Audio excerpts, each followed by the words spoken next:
Si në mbar vendin edhe besimtarët musliman fjera kanë falur në orën 7:30 të mëngjesit të sotëm namazin e Fitr Bajramit në xhaminë e qytetit pas një muaji agjërimi.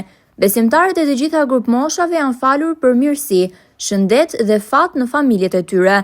Ceremonisë së faljes i parapriu me fjalën e tij muftiu i Fierit, Mikel Hazizolli, i cili përcolli mesazhin për më shumë respekt e dashuri ndaj njëri tjetrit dhe për më tepër besim, duke e konsideruar njeriun si pasurinë më të madhe që ka krijuar Zoti. Zoti që e krijoi, ai që ta dha, jetën çdo gjë që shohim në shikimin tonë, vetë shikimin ynë, na ka falur Zoti i Madh. Në çdo gjë që ne shohim që nga dielli, që nga hapa, që nga gjithë planetën.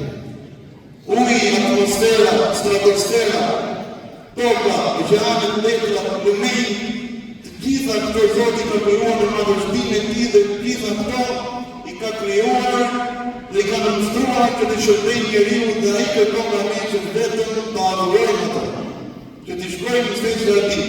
Dhe kjo është madhështi për njeriu.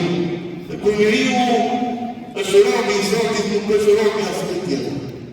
Dhe ai njeriu që nuk është robi i Zotit, është robi i çdo gjëje tjetër. Është robi i paras, është robi i famës, është robi i haramit, Ceremonia u mbyll me lutje të përbashkët ku besimtarët e shumt kanë shkëmbyer me njëri tjetrin mesazhin e paqes dhe begatisë në çdo familje.